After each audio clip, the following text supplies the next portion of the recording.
I've got a babe, but shall I keep him? 'Twill come a day when I'll be weeping. How can I love him any less? This little babe upon my breast. You can take my body, you can take my bones, you can take my blood, but not my soul. You can take my body, you can take my bones, you can take my blood, but not my soul.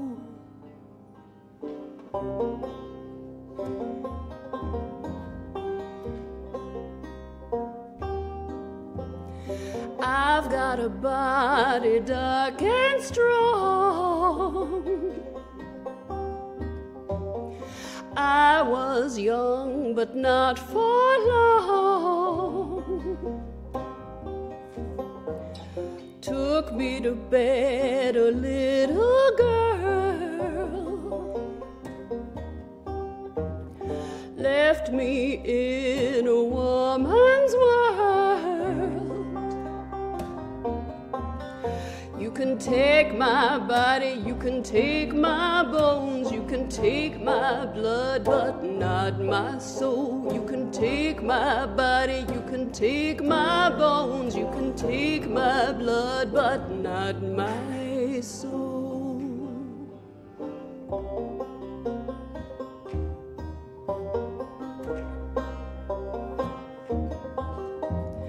Day by day I work the line.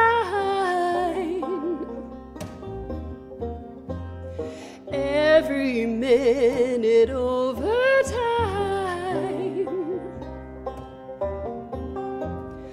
Fingers nimble, fingers quick. My fingers bleed to make you rich.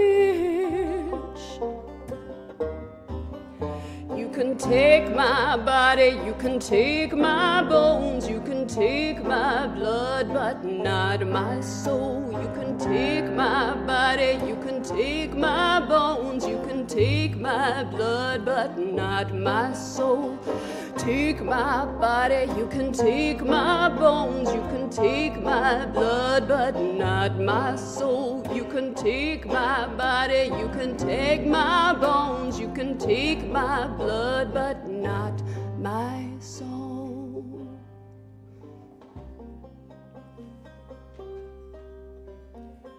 I've got a babe, but shall I keep him?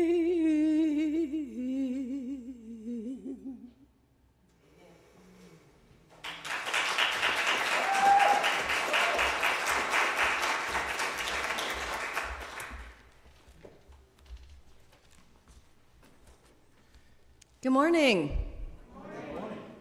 Welcome to this gathering hosted by the Unitarian Universalist Church of Bowling Green.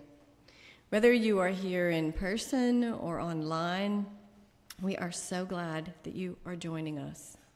My name is Laura, and I will be your service associate today. Please set your cell phones to silent so that we may be fully present with one another. This service is being live streamed. If this large room is not comfortable for you, you can go to the Balu Lounge, which is next to the entrance of this building, or across the way to the Fellowship Hall to watch. We are a welcoming congregation. Whoever you are, however you identify, wherever you come from, and whoever you love, you are welcome here. Our Sunday services are different each week so that we can honor and learn from our wide array of traditions and beliefs. Today, our speaker is Dr. Andrew Rosa, who will be speaking about Frederick Douglass. This month is Black History Month. It is an occasion to celebrate the contributions of so many Black Americans who have shaped this nation's history. It's also a time to be critical about our history, to be thoughtful, to be knowledgeable as we work together as a faith community and as individuals to create a better future.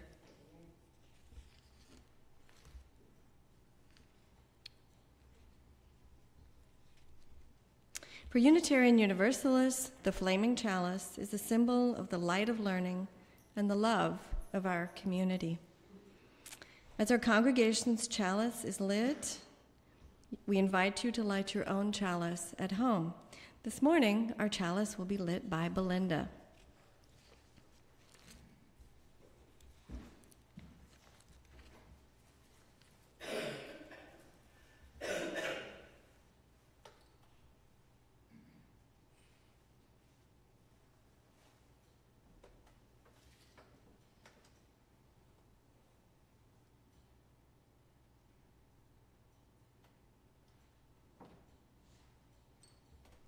Please join us in singing hymn number 362, Rise Up, O Flame. It is in your gray hymnal, and the words will be up front.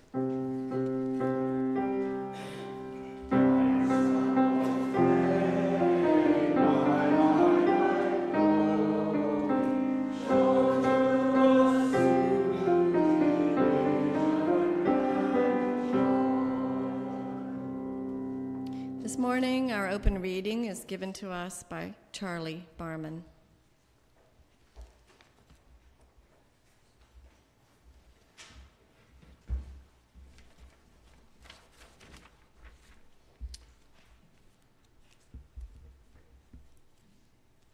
Godspeed the Year of Jubilee by William Lloyd Garrison. Godspeed the year of Jubilee, the wide world o'er, when from their galling chains set free, though oppressed shall vilely bend the knee and wear the yoke of tyranny.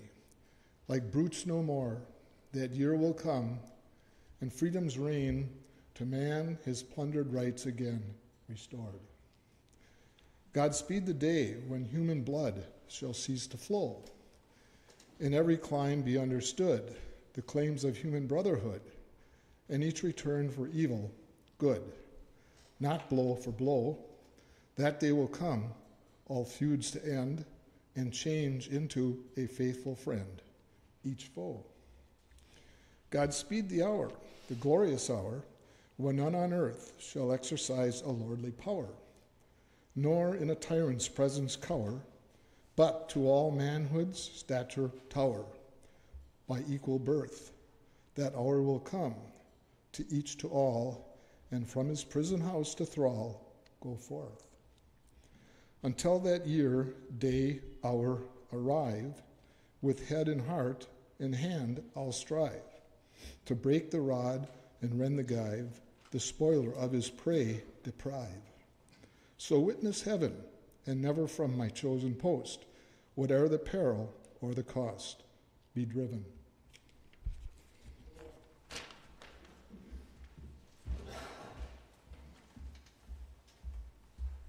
Thank you, Charlie.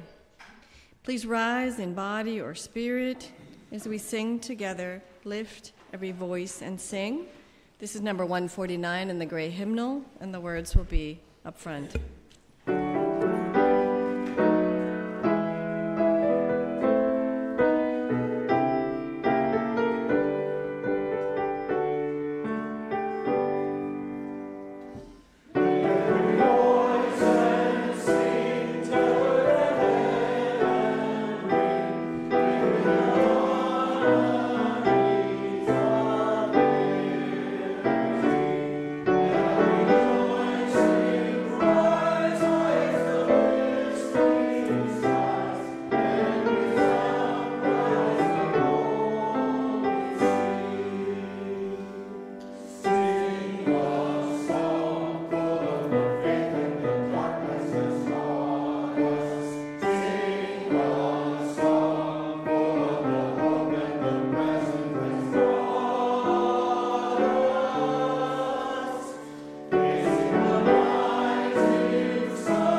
That was wonderful.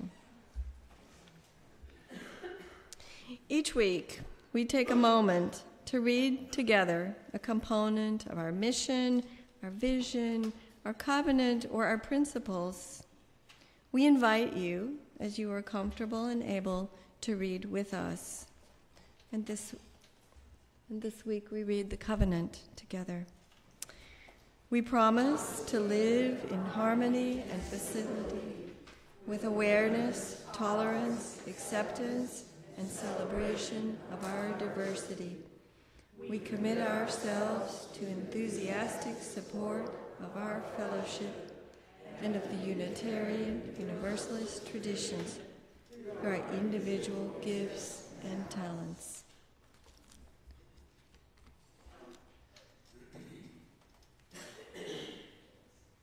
As the children go out to their own religious exploration, please remain seated as we sing them. Do we have any children? No? Should we sing them anyway? No? Let's sing. Yeah, let's sing them anyway, and we can think about all of them and ourselves.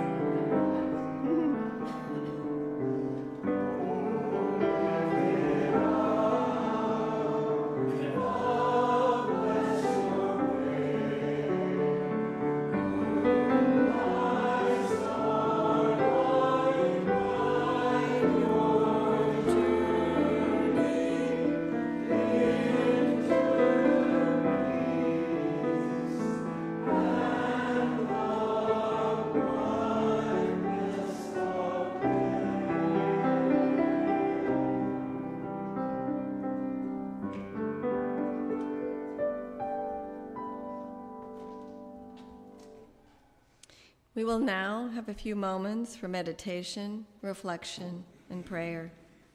The singing bowl will lead us into silence, and after the silence, you are invited to join in the song Spirit of Life, which is number 123 in the gray hymnal. The words will be on the screen.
As mentioned earlier, Unitarian Universalists have a wide array of beliefs, and the speakers at our Sunday services come from many traditions. With us today is Dr. Andrew Rosa. When I reached out to him to invite him to speak to us, I was very pleased with some of the ideas he had, and so he has prepared a talk for us today. But before he does that, I'd like to introduce him. Dr. Andrew Rosa is Associate Professor of History and African Studies at Western Kentucky University. His teaching and research interests in African American intellectual and social movement history are grounded in the interdisciplinary fields of African American studies, diaspora studies, and American studies. His related interests include racial foundations of academic thought, Black radicalism, comparative slavery, Black Atlantic history, and Pan-Africanism. Dr. Rosa is a graduate of the W.E.B. Du Bois Department of African American Studies at the University of Massachusetts in Amherst.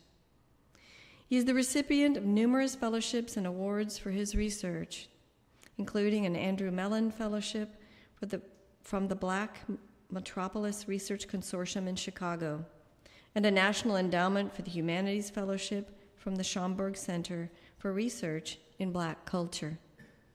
In 2015, Dr. Rosa was awarded the University College Faculty Award for Research and Creativity at Western Kentucky University.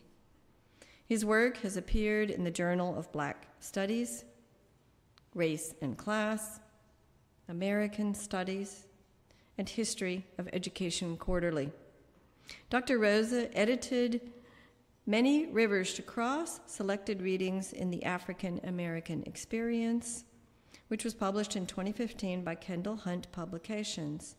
This book supports undergraduate courses in African American studies.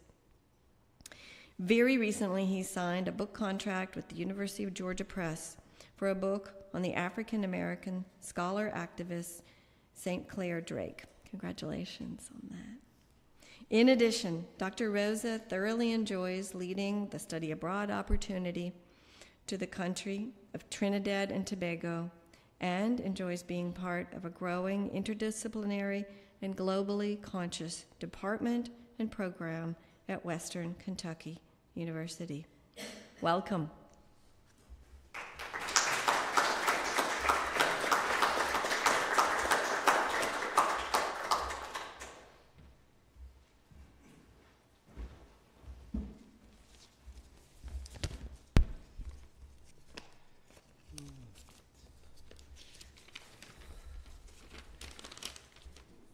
So I would like to begin this morning by thanking Laura McGee for inviting me to address the Unitarian Universalist Church of Bowling Green family.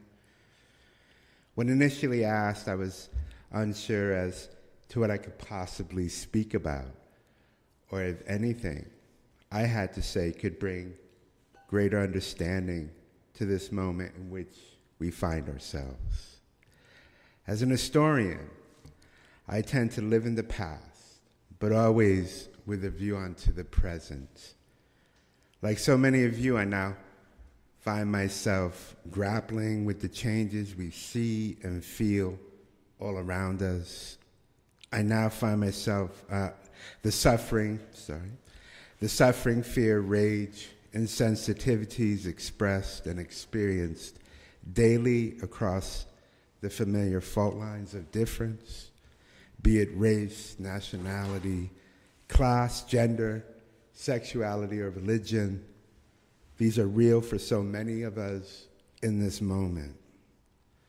To talk to you today seems especially overwhelming because for many, this is a real moment of despair, and it seems futile to tell those who fear, who grieve for what is and for what is to come, that everything is going to be all right, because for many of us in truth, it's not going to be or right, now or in the short term.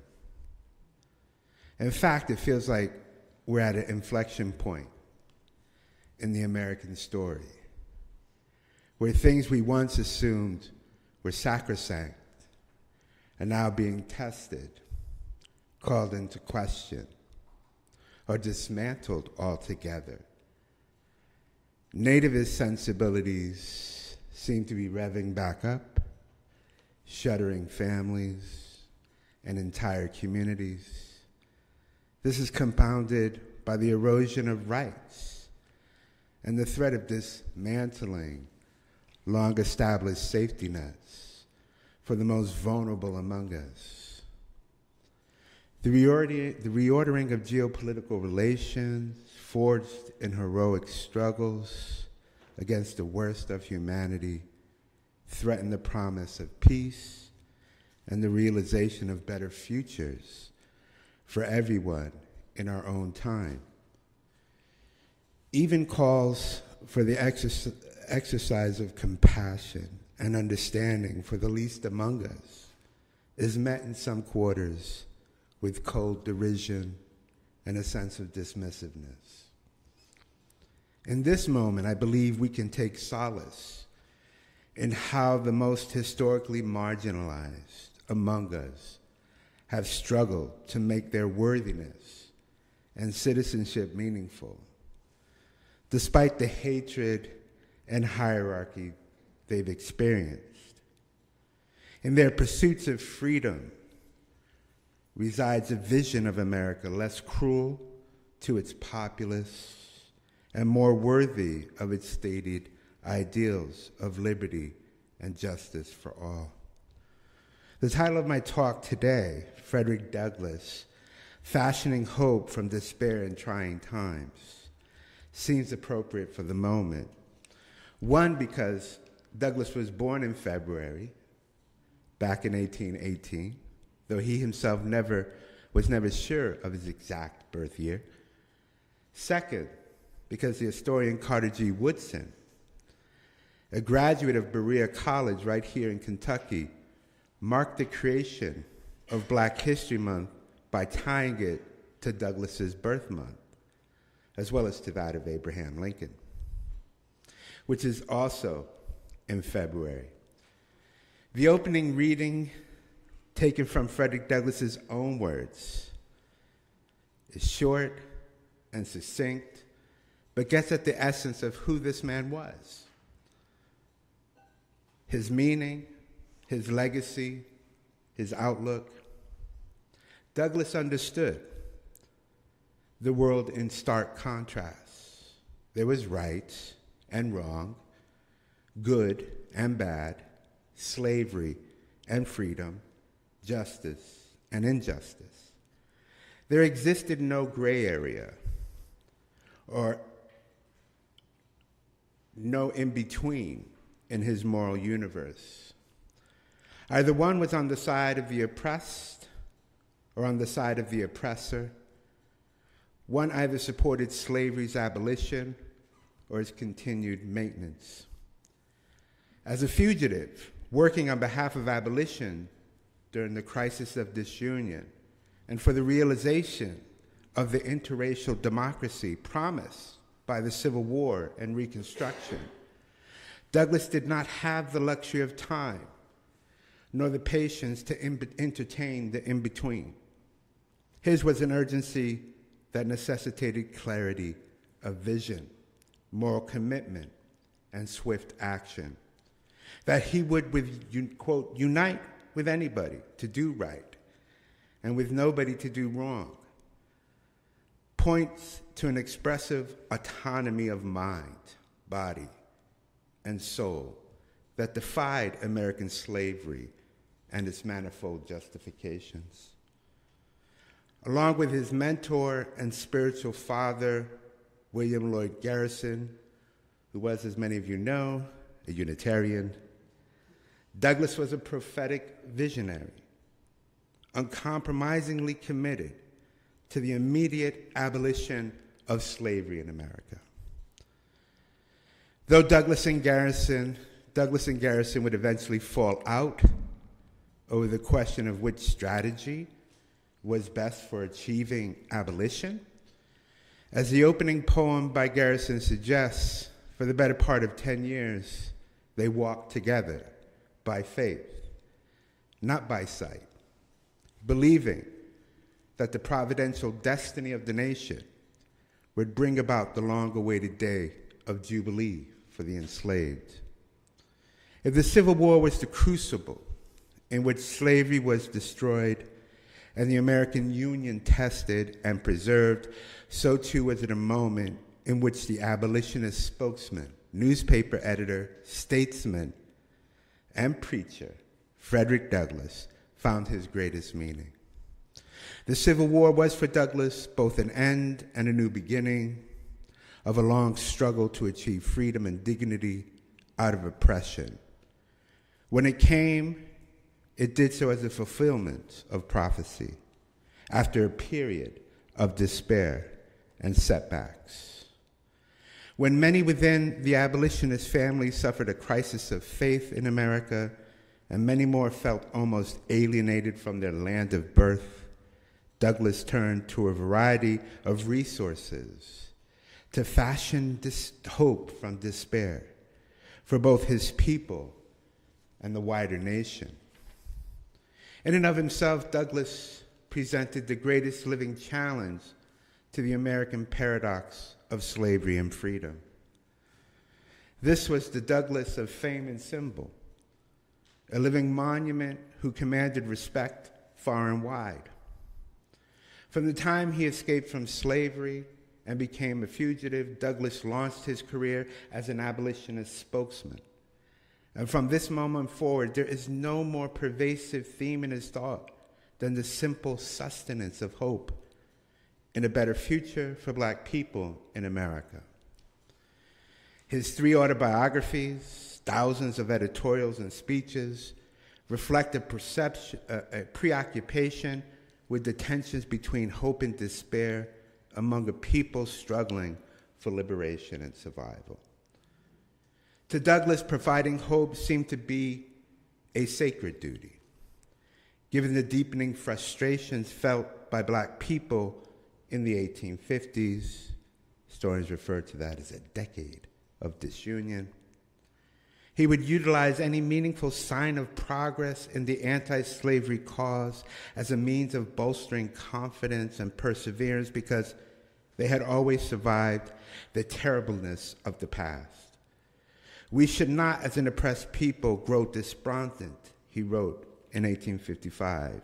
Fear and despondency prevent us from working with the hopeful spirit which causes us to keep our head above waters. If we can at the present crisis catch but one soft whisper of peace to our troubled sources, let us cling to it. Let us rejoice in hope. This call for persistence rested in part on the notion that Black people possessed a kind of natural hopefulness, forged by necessity, under bondage. History had bred into Black people a tenacity of life and the powers of endurance. Douglass tried to buoy the spirits of his readers with the claim that by nature, the poor bondsman lifts a smiling face above the surface of a sea of agonies, hoping on, hoping ever. Douglass was one of the 19th century's greatest orators. He performed tirelessly as a preacher of a Black civil religion. His weekly and monthly editorials were analyses of current affairs, but more often than not, they resonated like sermons of deliverance. No matter how bleak the prospects, nor how discouraging the course of events, Douglass assumed responsibility of reviving hope and promising an ultimate triumph. Douglass' expression of hope took many forms. He frequently appealed to the abstract righteousness of the anti-slavery cause, cautioning his readers to remember that they were living in the, quote, seed time of a great reform. The harvest would come in natural course, Douglass envisioned human nature as ultimately good.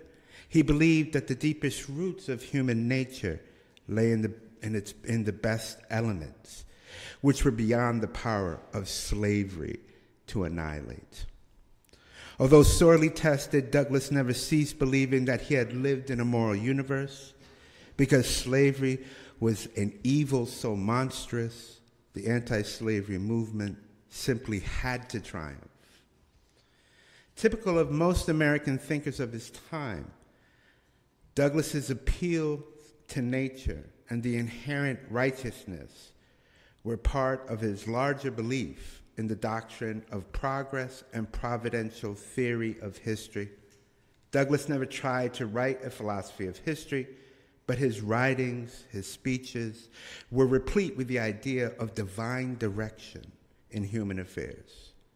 According to Douglass, slavery was so abhorrent to enlightened human nature that it simply could not bear discussion over time. It is against nature, against progress, against improvement, against government, against God. Douglass's struggle was to sustain faith in abolition, and in America relied heavily on his conception of providence, on God's design, against which slavery and oppression simply could not prevail. Douglass's God was the God of Black Christianity, benevolent and loving, but also a deliverer with a special concern for the oppressed. His general religious outlook, Douglass's was a 19th century millennialist. He was not an evangelical Christian in any strict sense, but his views of God and history squarely placed him in the millennial tradition, which included his belief in God's second coming, the idea of retributive justice, and America's sense of mission as a Redeemer nation. This faith did much to shape Douglass's interpretation of the sectional crisis, the Civil War, the period of Reconstruction that followed. Douglass's millennialism was optimistic and activist at the same time. Waiting for the jubilee of Black emancipation and the fulfillment of America's national destiny required patience, but also earnest struggle. It demanded faith, but also great suffering. His famous statement about agitation in 1857 has stood the test of time. If there is no struggle, Douglass remarked, there is no progress. Power concedes nothing without demand. It never did and never will. But for Douglass, millennial symbolism was not merely a rhetorical device. It was a real source of faith, not merely a benign spiritual exercise. He hoped that his listeners would live to see the day of Jubilee. Douglass's millennialism was never without his persistent scorn for religious hypocrisy. To Douglass, pious slaveholders were the most dangerous kind. He despised the use of Christianity to defend slavery and relished every opportunity to condemn the practice. To Douglass, racial equality before God was self-evident. From religion, Douglass demanded honesty and a gospel of liberation. Without a spiritual anchor to rely upon, without a God of justice to overrule society that promised only injustice, without a simple but powerful theory that history is a process where things somehow get better, and without a fierce commitment to agitation, Douglass could not exhort people to remain hopeful of a life of opportunity and dignity in the face of oppression. Though the fall of Reconstruction would give way to the rise of Jim Crow segregation and widespread, unmitigated violence, Douglass would spend his final years endeavoring to keep the meaning of the war alive in the memory of a forgetful nation, becoming as a result the conscience of the nation. Turn to that picture of Douglass toward the end of his life as the conscience of the nation. Right? Throughout the divisive decade of disunion, Civil War, and Reconstruction, Douglass contended that amidst all the gloom, there is light and therefore hope. Humanity is a great worker and sometimes works wonders. Man's limitless potential to conquer evil and overcome the terrible undertones of history was a favorite theme for a former fugitive who was acutely aware that he had defeated great odds in his own life. Some of Douglass's optimism emerged from a sense of obligation, though much of it was a product of his passionate humanism, to the preserving of some energy and vision to deal with the suffering and to be true to the best of the religious, secular, and vernacular traditions that produced him.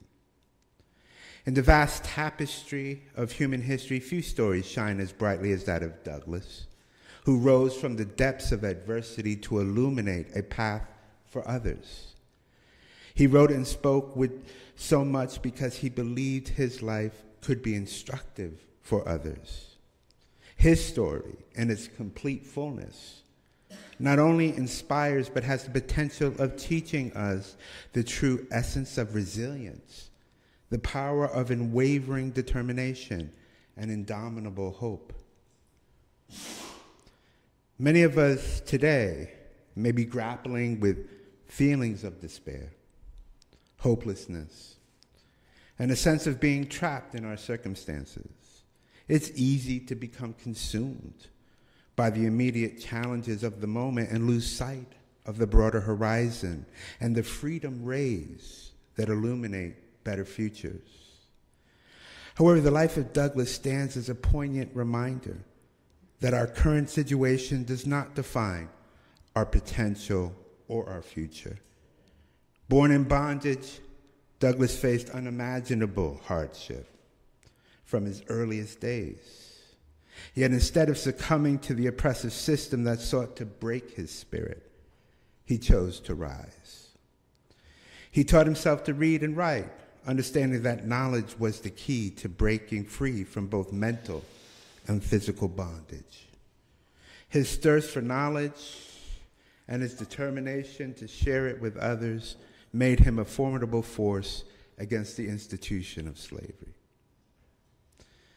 In close, I'd like to point to 4 themes drawn from Douglass's life that may prove instructive to how we navigate the current moment. 1, we cannot surrender to our feelings of despair. Overcoming despair requires developing an inward reliance and sense of gratitude, even in darkness, especially in darkness.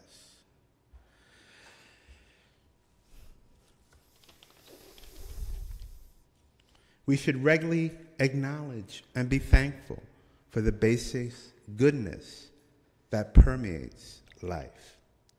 2, our connections to others should strengthen us. We are not alone. Our relationship with friends, family, and community create a critical support network. By reaching out, speaking to our concerns, telling our truths, offering support, we bolster our abilities for collective resiliency. 3, as we face this moment, I hope we can turn our attention to the most vulnerable, to those who are less safe today than they were yesterday. 4, mindfulness, meditation, prayer can ground us, bring us back to the present moment, and help us manage our fears of the unknown. Such practices can calm, create steady resolve, and empower us to face the future with clarity and peace. We will endure this present moment It will pass, but probably not before some damage is done.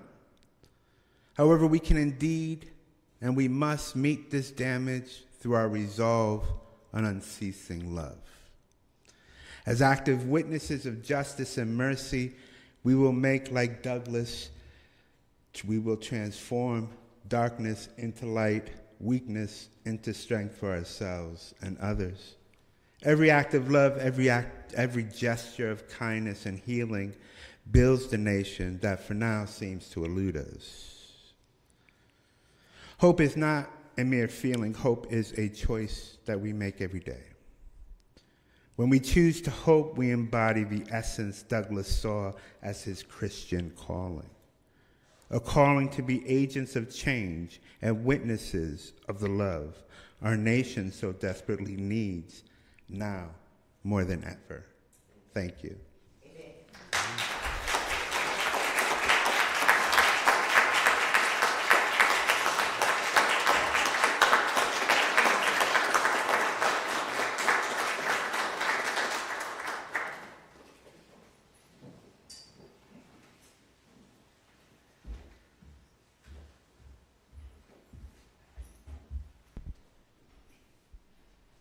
Thank you for sharing your thoughts with us today on this topic. Let there now be an offering to sustain and strengthen this place, which is sacred to so many of us. We are a community of memory and of hope, and we are called to be the keepers of the dream. Our dream includes a world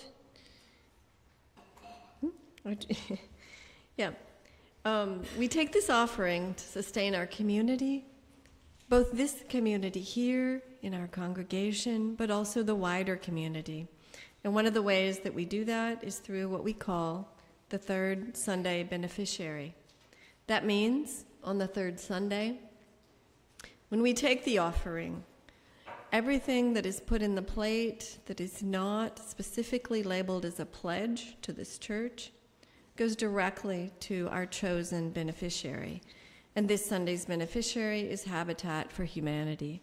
Habitat for Humanity works globally, nationally, and locally to help make sure that families have the homes they need to feel safe and warm.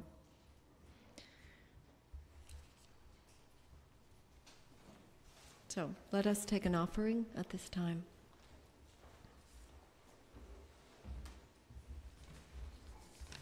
Thank you, Dr. Rosa, for your remarks.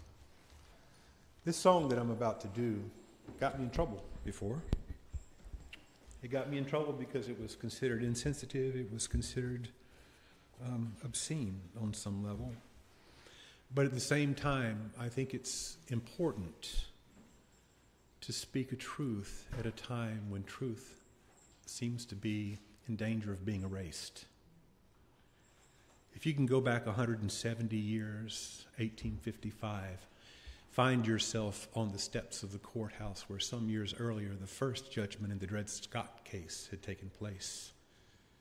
This would have been an ordinary occurrence, considered legal, considered moral, supported by the Bible, and absolutely acceptable to a wide swath of people. I love Dr. Rosa's words. It's important to keep alive the memory of a forgetful nation. And that's why I'm going to do this. This is not an easy song or an easy thing to do. That sun is hot and plenty bright. Let's get down to business and get home tonight. Bid 'em in. Auctioning slaves is a real high art. Bring that young gal Roy, she's good for a start. Bid 'em in, get 'em in.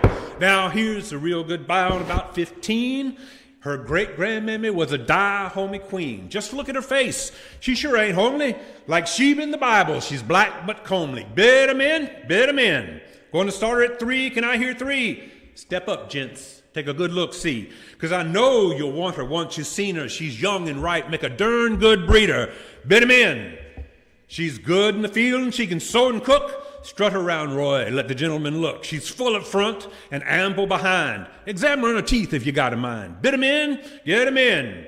Here's a bid of 3 from a man who's thrifty. $3.25. May I hear $3.50?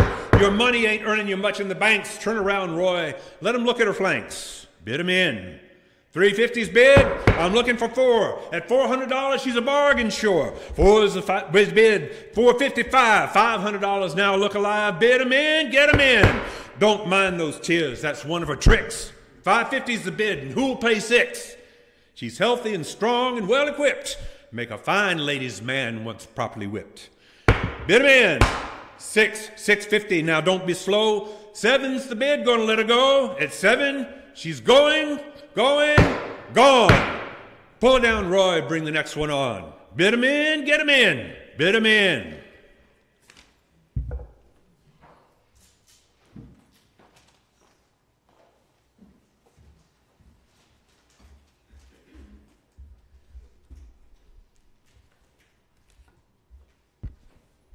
We thank you for these gifts. May we use them wisely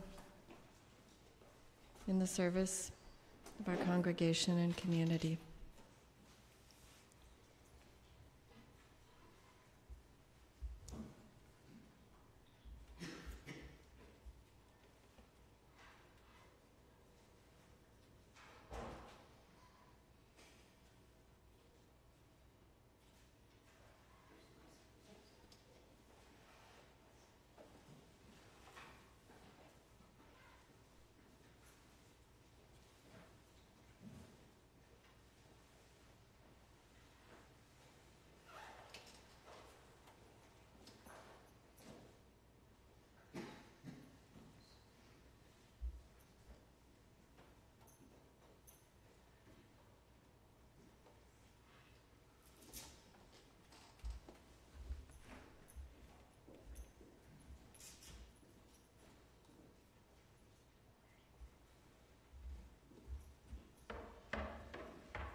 If you have questions about Unitarian Universalism or about joining this congregation, please speak with a member of our membership team.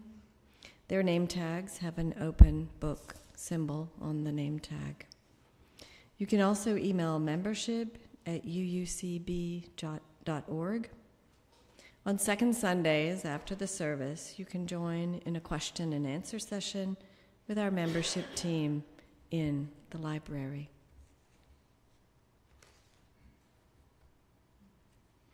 Our community is an active one, and we do more than just meet on Sunday mornings. Here are some of the ways you can get involved, make friends, and make a difference. The Green Sanctuary Group, which works on ecologically friendly projects, will be planning for next year's activities and developing their budget request. Everyone is welcome to suggest projects and to attend the meeting, which will be at 12:45 at the round table in the kitchen lobby. Janine's road is flooded and won't be here, so. Okay. Zoom at 7 p.m. on second Monday. All right, so that is a revision. You see that on the screen. Zoom at 7 p.m. on second Mondays. And let's see what we have. Yes. The Best Picture Film Festival will be happening at the Regal Crown Theater at 323 Great Escape Drive in Bowling Green, starting this Friday, February 21st, and ending on March 2nd. You are invited to gather with other people from this congregation to watch and then talk about the films. Please sign up with Lisa Del Porto after the service if you're interested. She's waving her hand vigorously there. Thank you, Lisa, for organizing this. Sounds very interesting. And we are selling engraved bricks to help raise funds for building a patio labyrinth in the Cornerstone Garden. Order forms are available in the lobby, and you can purchase bricks online at the polarengraving.com/Unitarian Universalist Church of Bowling Green. Donations are also welcome. And finally, for our Sunday service next week, on February 23rd, we will be welcoming Dr. Mi-Wan Cho as our speaker. The topic is Our House and Home, Memories and Identity. We hope you can join us in person or be with us online.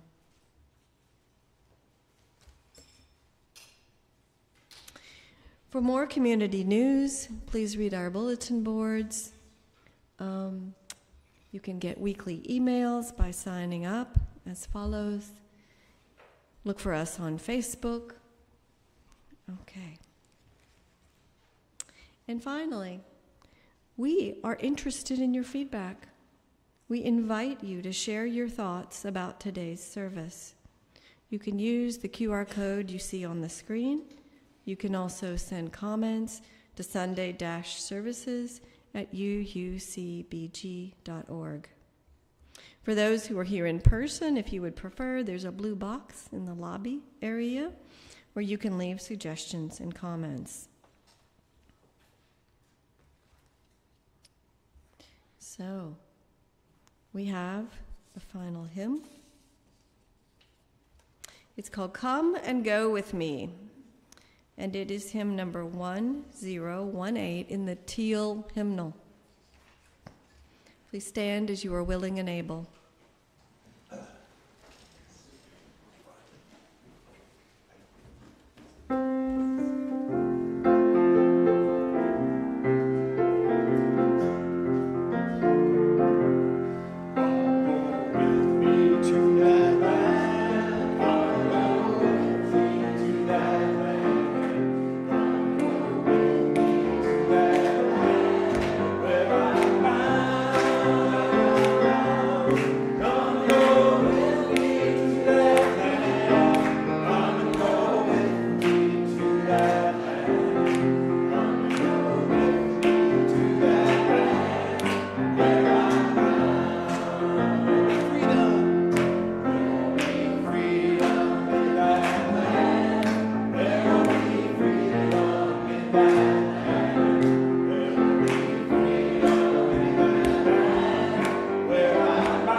This morning, Kay will be giving our final reading.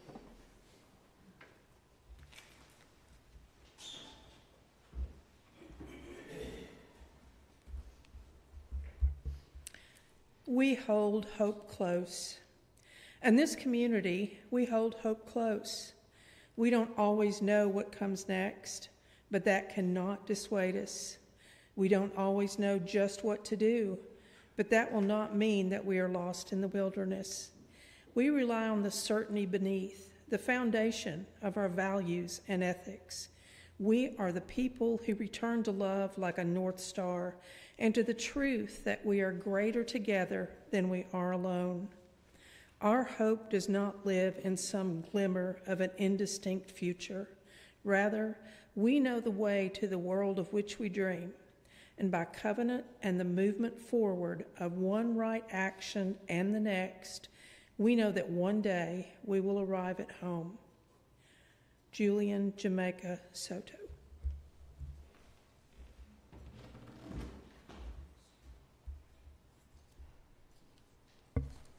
I want to thank everyone who contributed to such a lovely service today. We now bid farewell to those who've joined us online. We hope you found this service meaningful, and we invite you to join us again, either in person or online. Be well and go in peace.